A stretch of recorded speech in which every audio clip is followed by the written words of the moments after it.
In the mid-1930s, when the world was still learning what air power meant, the Douglas Aircraft Company unveiled what it believed was the future of American bombing, the B-18 Bolo. It was sleek, twin-engined, and built on the proven frame of the Douglas DC-2 airliner. To the U.S. Army Air Corps, still reeling from the Depression and desperate for modern equipment, the B-18 represented progress, affordable, reliable, and distinctly American. When it first took flight in 1935, newspapers hailed it as the next step in military aviation. Its wings spanned over 80 feet, its bomb bay could carry more than 2 tons, and its engines, 2 Wright R-1820 Cyclones, gave it enough power to cross a continent. It was not glamorous, but it worked. To the men who flew the fragile biplanes of the 1920s, the B-18 looked like a giant of the sky. For a moment, it truly was the pride of American air power. But progress never sleeps, and in aviation, pride has a short half-life. By the time the first B-18s entered full service in 1938, something far more advanced was already waiting in the wings: Boeing's B-17 Flying Fortress, faster, larger, stronger, and capable of carrying twice the payload twice as far. Compared to that, the B-18 looked like a relic. Even so, when the world caught fire in 1939, the United States had no choice. The Air Corps didn't have enough B-17s to fill a squadron, and the B-24 Liberator was still just a prototype. So the Army turned to what it had: the modest, underpowered B-18. By 1940, more than 300 Bolos filled airfields from New England to Panama, their silver skins gleaming under the sun. To pilots, the assignment felt like a sentence. The B-18 was slow, barely 215 miles per hour flat out, and its defensive guns were laughably sparse: a nose mount, a dorsal turret, and a small ventral blister that gave little protection against fighters. One frustrated crewman said, "You might as well paint a bullseye on her belly." The bomber's navigation systems were primitive, its bomb sights outdated, and its range, 1,200 miles at best, barely enough to cover the Caribbean or reach the outer edges of the Atlantic. Even in training, it struggled to keep up. Young pilots dreamed of the sleek B-17, with its fortress of guns and Hollywood reputation. Getting assigned to a B-18 squadron was like being told to fight a war in a museum piece. Still, in the late 1930s, war felt distant. The B-18 was never expected to prove itself in combat. It was a stopgap, a placeholder in history's waiting room. Then came December 7, 1941. When Japanese aircraft screamed over Pearl Harbor, dozens of B-18s sat parked at Hickam Field, lined up wingtip to wingtip in the morning light. Their crews had no warning, no chance to scramble. Bombs and bullets tore through their aluminum skins. By the time the smoke cleared, most of the Pacific Fleet's B-18s were burning wrecks. Those that survived were quickly sent to remote bases in Alaska, the Caribbean, and Central America, far from the glamorous battlefronts, far from the headlines. To many, that seemed like the final humiliation. The B-18 was a dead end, obsolete before it ever fired a shot. But war, as it always does, had a way of rewriting destinies. In early 1942, the United States faced a new nightmare. The German Navy had unleashed Operation Paukenschlag, known to the Allies as Drumbeat. In the first months after America entered the war, U-boats prowled the eastern seaboard like wolves, sinking ships within sight of American beaches. Oil tankers burned on the horizon. Merchant sailors drowned within shouting distance of shore. The U.S. Navy was unprepared, its destroyers too few, its radar technology still in infancy. Something had to fill the gap, fast. And so, in hangars from Florida to Trinidad, a handful of engineers and airmen looked again at the forgotten B-18. It wasn't fast, but it could stay aloft for hours. It couldn't climb high, but it could fly low and slow. And most importantly, its roomy nose compartment and stable frame made it an ideal platform for something new, something experimental: airborne radar. This was a revolutionary idea. If a plane could carry radar, it might detect submarines lurking just below the ocean's surface, even in total darkness. The British had been experimenting with a system called ASV radar, but America needed to adapt it for its own use, and quickly. The problem was that there weren't enough B-17s or B-24s to spare for such experiments. Every modern bomber was already bound for Europe or the Pacific. That left the unwanted, the outdated, the forgotten, the B-18. At air bases like Langley Field and the Army Air Depot in Florida, crews began ripping out bomb sites and navigation equipment, replacing them with radar consoles, cathode ray displays, and heavy antennas mounted awkwardly on the bomber's nose. It was ungainly, even absurd, a 1930s airliner with 1940s electronics. But it worked. Slowly, painfully, the B-18B variant was born. To those who saw them, the modified Bolos looked like ghosts, old airframes reborn with strange new eyes.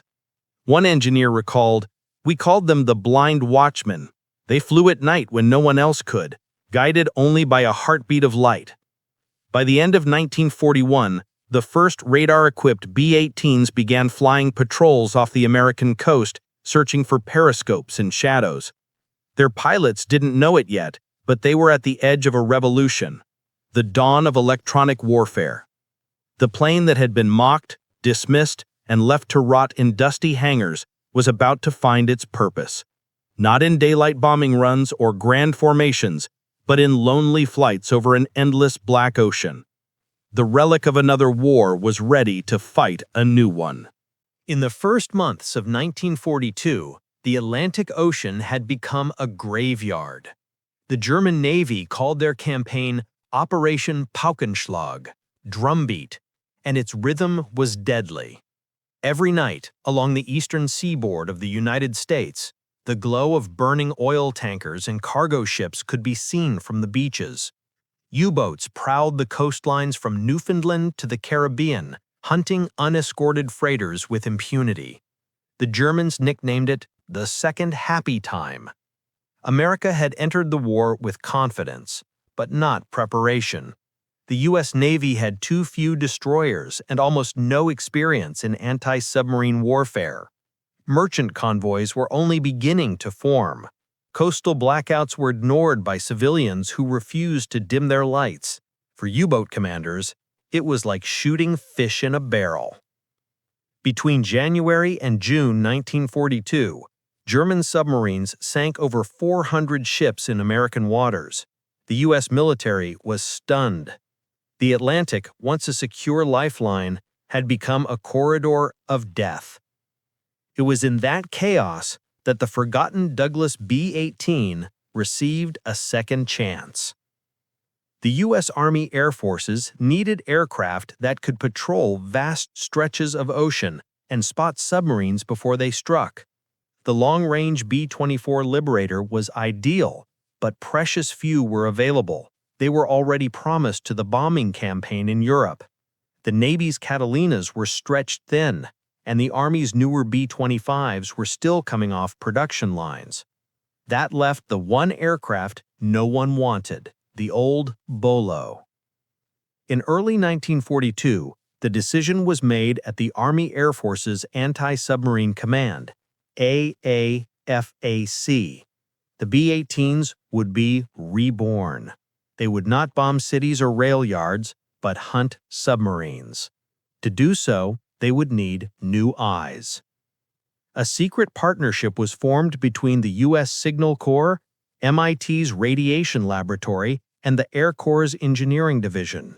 Their goal was to equip the slow, clumsy B-18 with something revolutionary: airborne radar. The British had developed their own air-to-surface vessel radar, the ASV Mark II, capable of detecting a periscope or submarine conning tower several miles away, even at night or through fog. America would adapt the technology and fit it to its own aircraft. The transformation began in dusty hangars across Florida, Panama, and Trinidad. Mechanics stripped out Norden bomb sights and navigation tables, replacing them with green-glowing radar scopes and bundles of coaxial cable. The plane's smooth nose was replaced with a black blister studded with 4 long radar antennas, like insect whiskers. The once sleek bomber now looked strange, part aircraft, part experiment. They called the modified version B-18B. For the pilots who drew assignment to these aircraft, it was a posting few envied. You didn't fly the B-18, you endured it. It was slow, unarmored, and underpowered. Its engines strained in tropical heat, and its cockpit leaked in the rain. But it could stay in the air for 10 hours, loitering at low altitude over the open ocean, and that endurance made it invaluable. Crews began learning the strange new language of radar. The operator, hunched over a flickering cathode ray tube, would call out bearings to the pilot. "Contact! Range 3 miles! Moving left to right!"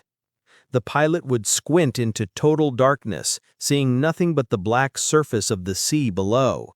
Then a faint shadow, a shape, a trail of foam, and suddenly the glint of metal breaking the water's surface. It was a new kind of hunting, one fought with patience, electronics, and instinct. But early missions were disasters.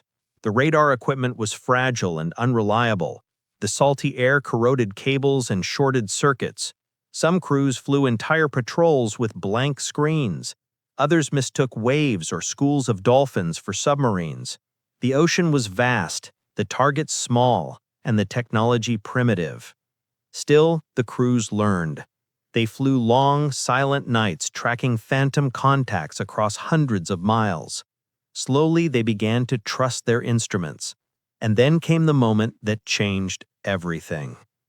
In the spring of 1942, a B-18B from the 99th Bomb Squadron took off from Aruba, assigned to patrol a shipping lane recently ravaged by German U-boats.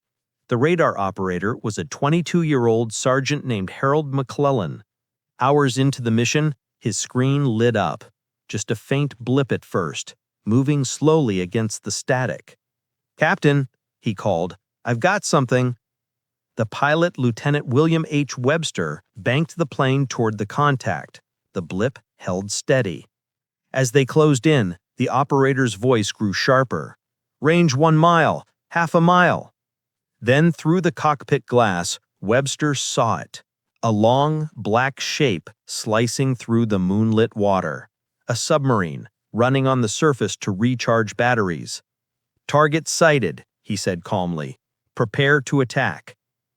The B-18 dropped to 200 feet, its engines droning like thunder over the waves. The crew opened the bomb bay doors and armed 4 depth charges, each weighing 325 pounds. The submarine began to dive, but too late. Webster pressed the release. The depth charges fell in sequence, splashing into the water behind the U-boat. Seconds later, 4 explosions ripped the surface apart. A column of water and oil rose into the air, then fell away. When the smoke cleared, the sea was empty. The crew circled twice. No survivors, no shadow beneath the waves, just a faint shimmer of oil spreading across the surface. Back at base, the intelligence officers compared records. The position matched that of U-654, a veteran submarine of the Kriegsmarine. It had been stalking convoys in the Caribbean for weeks. The B-18B had found it, tracked it, and destroyed it at night. It was the first confirmed radar-assisted U-boat kill by a U.S. Army aircraft. News of the success spread quietly through the ranks. Crews who had once joked about flying antiques now walked taller. They began painting small U-boat silhouettes beneath the noses of their aircraft, just as fighter pilots did for aerial victories. The Germans, meanwhile, were bewildered. U-boat commanders reported being attacked in total darkness, without warning. Their lookouts saw nothing. They heard the distant hum of engines, and then explosions. In Berlin, Admiral Karl Donitz, commander of the U-boat arm, dismissed the first reports as exaggerations, but soon there were too many to ignore. Submarines were being hunted from the air at night, hundreds of miles from land. The impossible had become real. And all of it, every sinking, every shock, every terrified radio transmission, had been caused by a plane the Germans thought was extinct. The B-18 Bolo had come back to life. It was no longer a relic of a forgotten war. It was the beginning of a new one. By the summer of 1942, the Atlantic had turned into a silent battleground, a place where shadows hunted shadows. The U.S. Navy was still finding its footing. Convoys were learning to zigzag, and the German U-boats continued to stalk with ruthless efficiency. But something strange was happening along the Caribbean and the Western Atlantic routes. U-boats that surfaced at night, once confident under the cover of darkness, were now vanishing. Crews began whispering about a new threat, one they couldn't see, one that came from the skies. It began with small things, unexplained sightings, sudden attacks in the dead of night, radio messages that stopped mid-sentence. Then came the first reports from U-boat commanders. Attacked by aircraft. At night, no visual contact. To the men of the Kriegsmarine, it was impossible. No aircraft could navigate the ocean in total darkness, let alone find a submarine at night. But the impossible was already happening. Over the Caribbean Sea, the Douglas B-18B Bolo had become something it was never designed to be, a predator.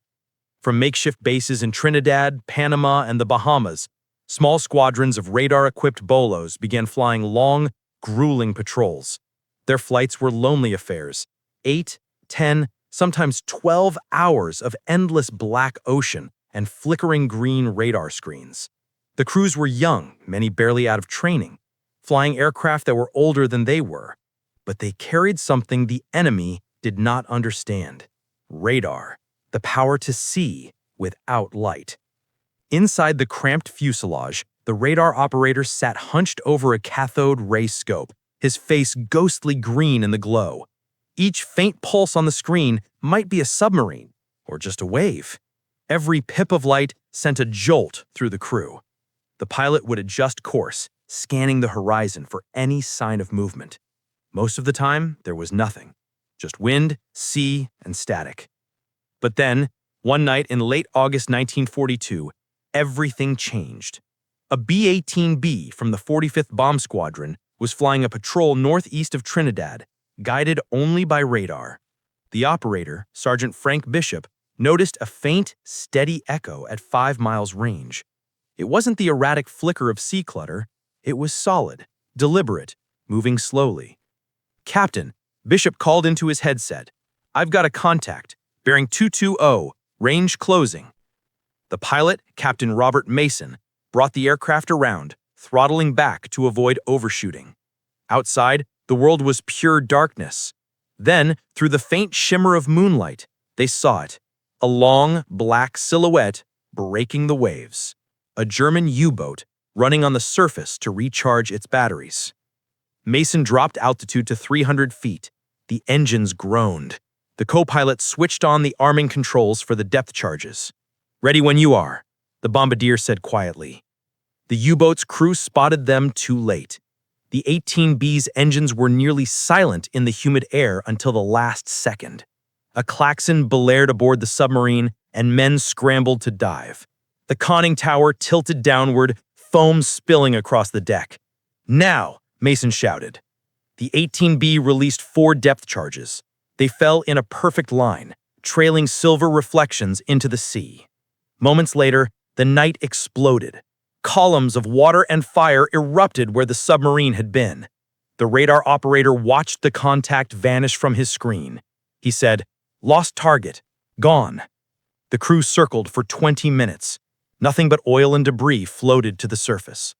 Another U-boat, later confirmed as U-512, was gone. For the man aboard the B-18, it was a victory unlike they had ever imagined. They hadn't fought another plane. They hadn't seen the enemy's face. They had hunted a ghost. and become ghosts themselves. From that night on, German U-boat crews began to dread the sound of distant engines in the dark. The B-18s were slow, but that made them all the more terrifying. They arrived without warning, circling overhead like vultures, dropping their depth charges with deadly precision. And because radar allowed them to strike from beyond sight, the Germans never knew they were being hunted until it was too late. Within months, the Bolos had racked up a surprising list of successes. U-654, U-520, U-512, and several others were destroyed or severely damaged. American intelligence officers were astonished. The plane that had been written off as obsolete was now responsible for some of the first confirmed U-boat kills of the war. But these victories came at a price. The missions were brutal. B-18 crews flew through tropical storms, lightning, and turbulence, often at altitudes of less than 500 feet. The radar equipment was crude and temperamental. On some flights, it failed completely, forcing pilots to rely on luck and moonlight. Mechanical breakdowns were constant. Engines overheated, oil leaked, landing gear jammed. Yet the crews kept flying. There was nothing glamorous about it. One radar operator later said, "We were sitting in a flying refrigerator with a radio set that wanted to electrocute you. But when the radar pinged and you knew you had one of them, that made it worth it." In Berlin, Admiral Donitz finally ordered investigations into these mysterious night attacks. Technicians suspected that the Allies had developed a new kind of detection device. To counter it, German scientists rushed to create the Metox radar detector, a small box that could warn U-boats when they were being scanned.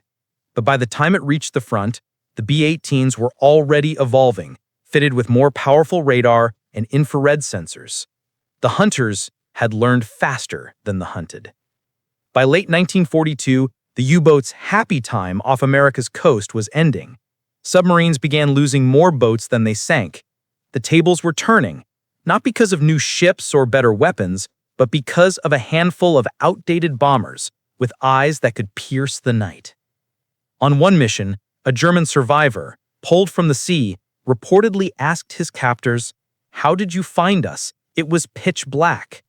The American pilot simply pointed upward and said, "We can see in the dark now." That phrase spread quietly among the crews of the 99th and 45th Bomb Squadrons. It became their unofficial motto, scribbled on the sides of their aircraft in chalk before takeoff. "We see in the dark." The B-18 Bolo had achieved the impossible.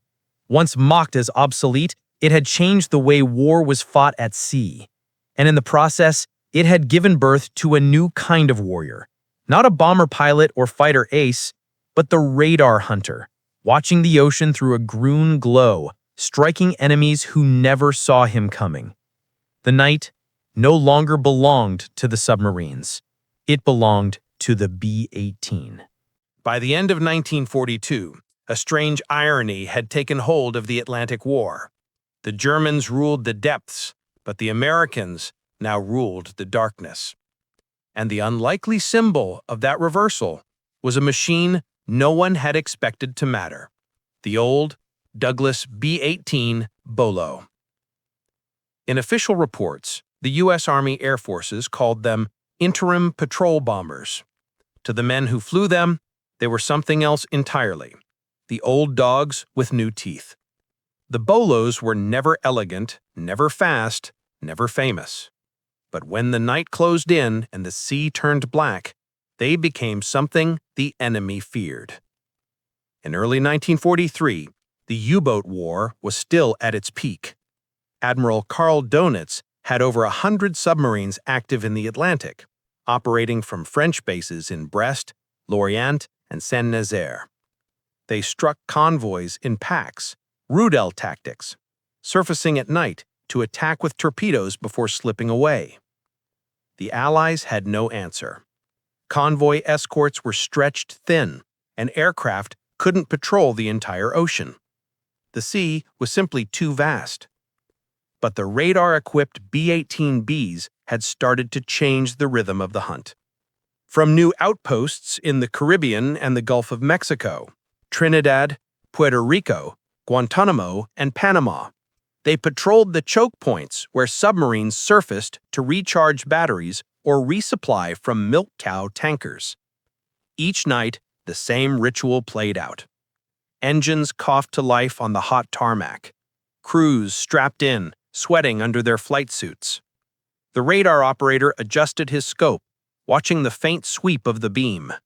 And then they lifted off into a sky so dark it felt infinite. Over the ocean, the Bolos flew at 200 feet, invisible against the waves. When the radar pinged a contact, the pilot would throttle back, circling quietly like a patient predator.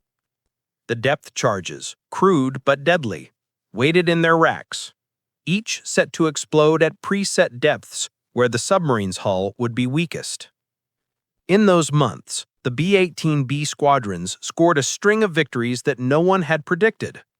In October 1942, one aircraft from the 99th Bomb Squadron caught U-512 on the surface northeast of Cayenne, French Guiana, and destroyed it with 4 direct hits.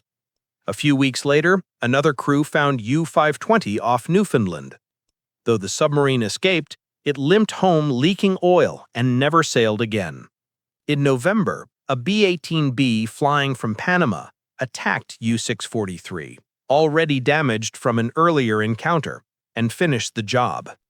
By early 1943, the B-18B was credited with several confirmed kills and multiple probable sinkings. The U.S. Navy Submarine Tracking Division began to notice something remarkable. Wherever the Bolos flew, U-boat activity declined sharply. Captains were reporting increased fear among their crews. "We can no longer surface at night. We find us in darkness," one diary read. That fear spread. At first, German commanders thought the Americans were simply lucky. But as the attacks continued, they began to suspect something else. Some new technology that made their stealth useless. Donitz ordered the development of the Matox radar warning receiver, a crude wooden box with an antenna shaped like a cross. It could detect Allied radar signals and warn crews to dive. For a time, it worked. A handful of U-boats avoided destruction by plunging beneath the surface as soon as the Matox crackled to life. But the Americans adapted quickly. Engineers at MIT and the Signal Corps changed radar frequencies, rendering the detectors useless. The Germans were blind again, and this time the ocean itself seemed to have betrayed them.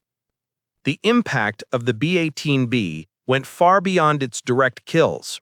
Its missions became the proving ground for an entirely new way of fighting at sea: airborne anti-submarine warfare. Before the B-18B, no one truly believed radar could be practical on an aircraft. The ocean was vast. Radar signals bounced unpredictably. The idea of detecting a periscope or conning tower from miles away sounded absurd. Yet the Bolos proved it could be done. Their data, gathered from hundreds of patrols, was used to refine radar technology, develop new bombing techniques, and design purpose-built sub-hunters like the B-24D Liberator and PV-1 Ventura. In truth, the B-18B's greatest victory was not the U-boats it sank, but the weapons it made possible. Every new aircraft that followed carried a little of the Bolo's DNA. The long endurance, the night hunting tactics, the marriage of radar and air power. The crews who flew them became the first generation of electronic warriors, men who fought not by sight, but by signal. Yet for all its quiet triumphs, life aboard the B-18B remained miserable. The tropical air corroded everything. Salt water seeped into the fuselage. The radar screens overheated and failed mid-flight. Pilots flew without autopilot, hands steering for hours, their eyes stinging from exhaust fumes. Some missions returned empty-handed. Others ended in tragedy, with planes vanishing into squalls or running out of fuel over endless water. But the men who survived swore by the aircraft. It might have been slow, but it was steady. It might have been outdated, but it got them home. At their bases, the Bolos bore new nose art, sharks, lightning bolts, even cartoon ghosts. The crews had a nickname now, the Night Watch. They began to understand their role in the bigger picture. They weren't just defending ships, they were holding back the tide of a new kind of warfare. For every merchantman that reached port, for every convoy that made it through the danger zones, there was a Bolo somewhere in the night, droning low over the water, radar antenna humming, waiting for a blip to appear. By the middle of 1943, the tide of the Atlantic War had turned. The U-boats were losing faster than they could be replaced. New long-range Liberators, Venturas, and Catalinas were now taking over the vast ocean patrols guided by improved radar derived from the B-18B's experiments. The Bolos began to fade quietly from the front lines, their crews reassigned to training duties or newer planes. But by then, their reputation was sealed. A German officer captured at sea reportedly said during interrogation, "At first, we thought the Americans were sending museum pieces to war. Then those same machines began killing us in our sleep."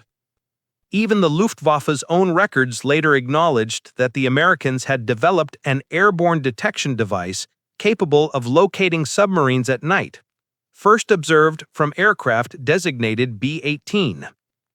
The Bolo had been a relic, a leftover from the age before radar, before global war. Yet when the moment came, it had risen from obscurity to rewrite the rules of battle. When the last B-18B squadron stood down in late 1943, the crews gathered for a group photograph on the tarmac at Waller Field, Trinidad. Behind them, the aircraft loomed heavy and scarred, its black radar nose gleaming in the sun. Someone had painted on its fuselage, "The old dog still bites." That photograph would one day hang in the Smithsonian's Air and Space Museum, a tribute to the unsung heroes who learned to see in the dark. The U-boats had entered 1942 as hunters. By the end of 1943, they were the hunted.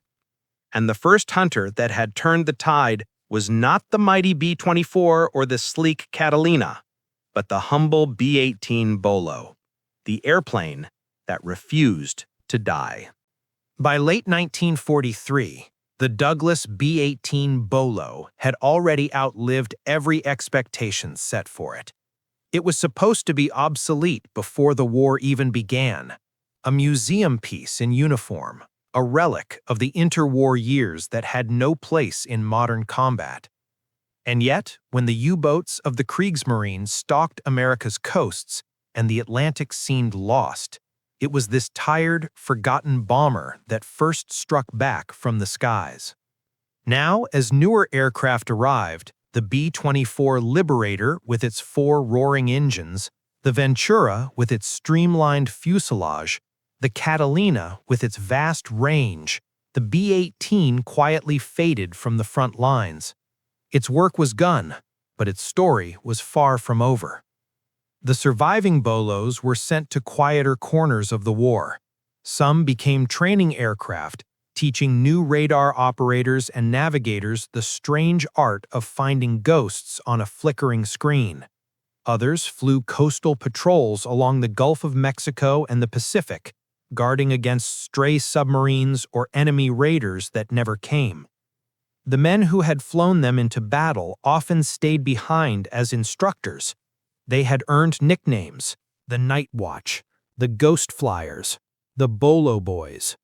They knew the quirks of the old machine better than anyone else: the way its engines coughed on takeoff, the rattle of the floor panels when you banked too sharply, the peculiar hum that filled the fuselage when the radar antenna was active. It was not a comfortable aircraft, but it had a soul. To them, the B-18 wasn't just a weapon. It was a companion that had shared their fear, their exhaustion, and their triumph.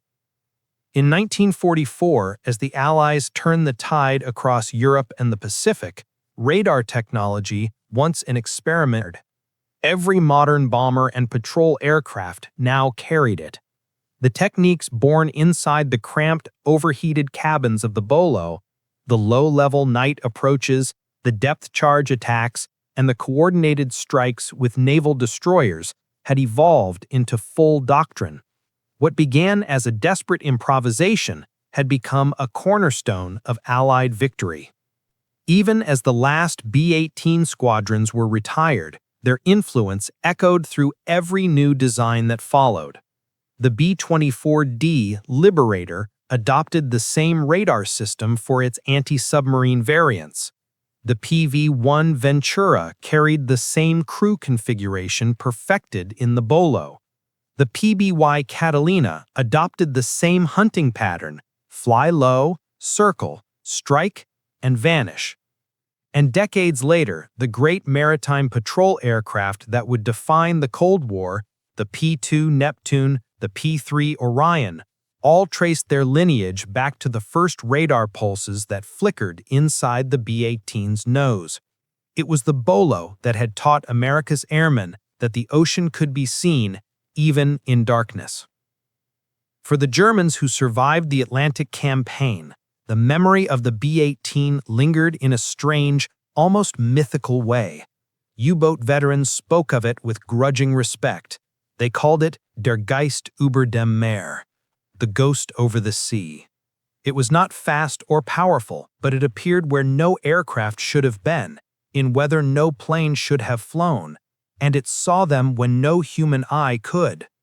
Even Donitz himself, in post-war interviews, admitted, "The Americans mastered technology faster than we could comprehend.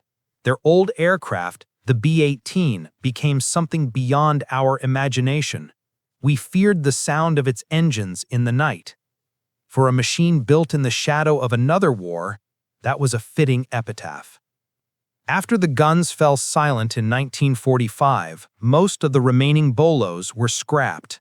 Their aluminum frames were melted down for civilian industry, their engines salvaged for spare parts. A few were sold to commercial survey companies, stripped of weapons and painted white, used to map the jungles of South America or carry mail in the Caribbean. The last operational military B-18s flew for the Royal Canadian Air Force, patrolling the icy coasts of Newfoundland until 1946, and then, one by one, they disappeared. But not all of them. In the dry air of the American Southwest, a handful survived, frozen in time. At the Pima Air and Space Museum in Arizona, one stands today under the desert sun, its silver fuselage faded to gray, its black radar nose still intact. Tourists walk past it without knowing the irony that this ungainly aircraft helped invent modern electronic warfare. Beside it, a small metal plaque tells the story simply: Douglas B-18B, modified for radar operations, 1942. Among the first U.S. aircraft to use airborne radar in combat, credited with sinking multiple German submarines. The plane that saw in the dark. For the few men who lived long enough to visit that museum, the memories never truly faded. One of them, Lieutenant Robert Mason, the pilot who had sunk U-512, stood before the preserved B-18 in 1978. His hair was white now, his back stooped. He reached out and placed a hand on the cold metal, whispering, "You were old even then, but you had one more fight in you." A journalist asked him what it felt like to fly such an obsolete plane in the greatest war in history. Mason smiled faintly. It wasn't the plane that mattered, it was the people who believed it could still do something. We didn't have the best, we had what we had, and we made it count. That is the legacy of the B-18. Not speed, not glamour, not power, but persistence. In every war there are machines that define glory, the Mustangs, the Fortresses, the Liberators. But beneath them are the forgotten ones, the stopgaps, the makeshift saviors that held the line until something better arrived. The B-18 was one of those, the bridge between an old world and a new one, between the age of eyes and the age of radar. It was never supposed to be a hero, but when the Atlantic burned and the night became deadly, it saw where others could not, and in that sight lay its immortality. Today, when historians speak of the Battle of the Atlantic, they remember the convoys, the destroyers, the code breakers, and the long-range bombers that ended the U-boat menace. But those who look closer find a smaller, quieter story, the story of an aircraft that should have been forgotten, but refused to die. The Douglas B-18 didn't just fight a war, it changed one. It taught men to see in darkness, to trust the invisible, and to believe that even the most obsolete machine could still alter history. And perhaps that is its greatest victory of all.